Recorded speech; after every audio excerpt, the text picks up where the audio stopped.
construire un écosystème de start-up créatrices de richesses et de revenus pour développer l'Afrique?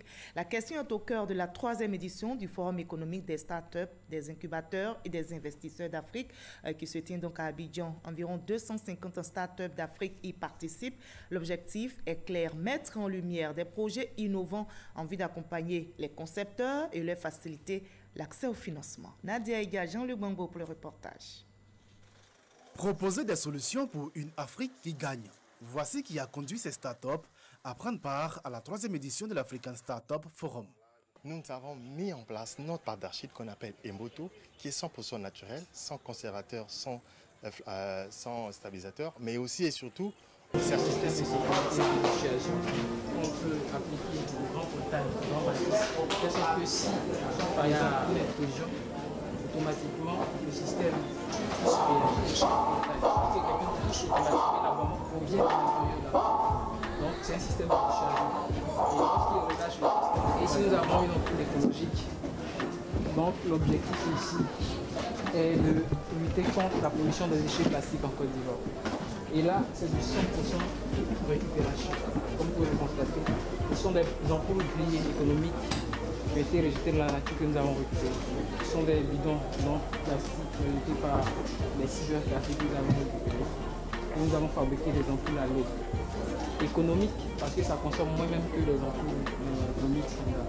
Et ça ne consomme rien aussi parce que c'est du 5 volts là-dedans. Nous avons mis sur cette plaque que nous avons conçue ici, encore par la récupération. Et vous pouvez constater qu'il a magasiné un peu d'énergie capable de pouvoir alimenter ce système. Vous pouvez constater que ce n'est pas branché.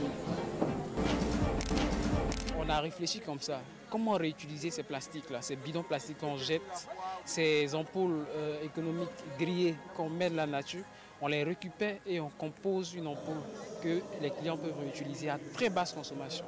Les parents africains, nos ancêtres se soignaient par les plantes. Là, nous avons proposé la médecine traditionnelle que nous avons fait sous forme de gélules, la modernité. Environ 250 startups d'une quinzaine de secteurs d'activité réunis pour cet événement.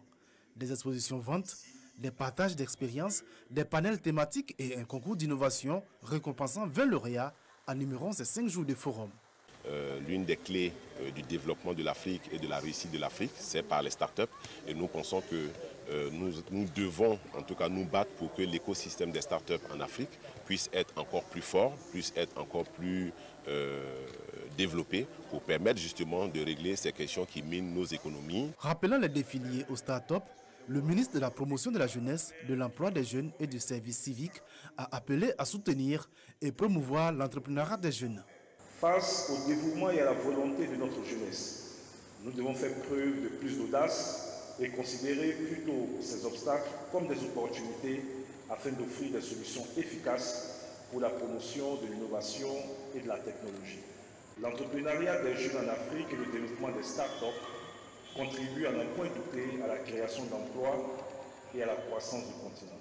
En 2017, les levées de fonds pour les startups financées en Afrique ont atteint 327 milliards 500 millions de francs CFA contre 13 100 milliards en Europe.